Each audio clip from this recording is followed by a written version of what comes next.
Hi everyone, welcome back to my YouTube channel. So this is me Rituraj and you are watching and talk with me. So in the today's video we are going to learn about Singleton Design Pattern. So without getting any further delay, let's get started. So guys, now we are at our computer screen and let's see what Singleton Design Pattern is. In our previous videos we had already discussed what a design pattern is, and we had also seen what are the different types of design pattern. Singleton Design Pattern basically comes under creational design pattern, and it basically more concerned about the object creation. It ensures that a class has only one instance created. So this thing basically takes care. So whenever we are creating a singleton design pattern, it makes sure that for one particular class, only one object will be created. For example, let me explain this with a simple example. So let's say here we have a class named as student, and this student class, let's say we want to use this student class object at multiple places. For example, we have a class called a library, so we want this student to be used in this library class. We want this student class object to be used inside this library class object. Also, let's say here we have a class, let's say computer lab. Okay, here also we want to use it. Similarly, at multiple places, let's say here we have a class physics lab, and there also we want to use this object. So by default, Java is basically written in such a way that every time you will call a student class object, one new student class object will be created. Let's say this is a student class named std. So if you are calling it in library, there might be a chance that student one object will come. Similarly, if you are calling this in the chemistry lab, uh, in the computer lab, so here a student 2 will be coming, and in the physics lab, student 3 student 3 student 3 student 3 object will be coming. So this is what we don't want. Here we want a single object to be created, and we want to use this in multiple classes. So this is what we are going to do in this session, and let's say, so coming on to the what is the exact steps we need to take in order to make the object, in order to make our class as a singleton. So here are basically three steps that we need to take in order to make our class a singleton. So first of all is like we need to make our constructor as private. The second thing what we are going to do is we need to create a public static referenced variable. Referenced variable is like the basically the class, basically the object of the class. And similarly, public static factory method. So basically factory method is basically a normal method that basically returns an object. So we are going to see all of these in our code. Let's go to our Visual Studio Code and code it up so that you will be getting a more understanding and more clarity on this one. So guys, right now we are in our IntelliJ, and here we will be seeing how we are creating a singleton design pattern. So here let's say I'm creating a student class. So here I am having the student class. I'm adding that to Git. Okay, so here we have the student class. So the first thing by default, like if you are even if you are not creating any constructor of that, once you will compile it, compiler will create a object out of this. So it will be somewhat like this: public, and then a student constructor will be having. Okay, so what is the first thing what we have seen is we have to make our constructor as private. So it's like private the constructor. Okay, so we will be just making our constructor. This is basically the student constructor. We'll be making it as private. So the first thing we have already done. Now the second thing is public static referenced variable.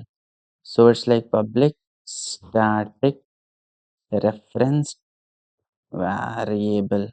So what it is, it's basically public static reference variable. It's a student student student. Yeah. Now we have to make a public static factory method for creating an object, for creating a singleton object basically. So it's like public static factory method. Okay. So let me create it. Public stat factory method. Factory method is basically basically a method that returns an object. So this method is going to return a student object. So I'll give the return type as a student. Okay, and get student object is the name of the method. Get student object. So yeah, here we will have to give the will give basically the return something. So you right now you might be thinking that since we have already done it, this is a singleton class, but actually it is not. Here some of the more steps are left. We will be seeing this. So let me create a new Java class. I'll keep it as main class. Add that to the git so that I can push it later. So here inside the main class we will have VSVM, and inside this we will be calling this student object, and we will see whether this class is singleton or not. So let me do that now. So it will be uh, student student is student dot get student object. So this is what we are calling, and let's store that in some variable. So I'll be taking it as student std1, let's say. Okay, student1, and I will be printing it as out. And let's print the hash code of the std1. So std1 dot hash code. Okay, let me run it. Okay, so basically this is giving a null pointer exception because we haven't created any object here, and inside the student object nothing is there. So let me return a new student basically. So let me first store here inside the student is equal to new student student, and then I'll return this one. Okay, now let's run it and check if. So here as you can see we have printed the hash code of the student one. Similarly now we will be doing this again and we'll be storing that in a different variable. So let me do that. So here it is, I'm storing that in a different variable student2, and for this student2 I'm trying to print the hash code out of it. So if you see this, both the hash codes are different. That means every time we are calling a student object, different objects are basically coming. So what we are going to do, we need to restrict it basically so that only one object will be created. So what we will do, we'll write it like if the student object is having null, if it is having null, then create a new object. So it's like this. Then create a new object and return it, and return this student object. Else if it is not, else simply return the student. Don't create any new student, just return it. So this is basically now a complete singleton class. Let's try run it and see whether we have perfectly made the singleton class or not. So see here, after the running, if you see, both the hash codes are same. So what it is actually doing, it is just checking first. Here the null check is happening. If it is not having the object, then it will create a new student object and it will return it.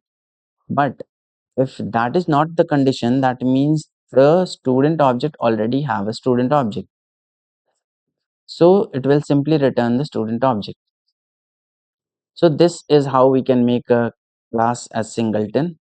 However, this is still not valid for multi-threaded environment. What we can do in the multi-threaded environment, just a minute, let me show you that as well.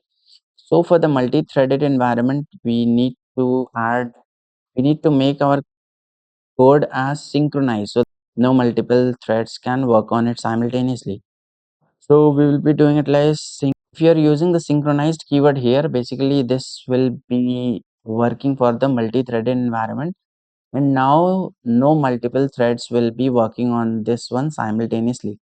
But still this is not much effective, because let's say here we have a lot of lines. Okay, let's say here we have a lot of lines of code, something something, and we don't want these all things to also to be synchronized.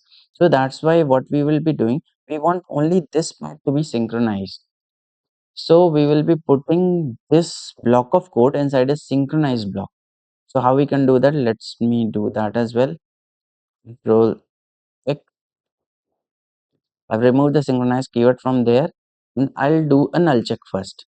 If the student is equals null,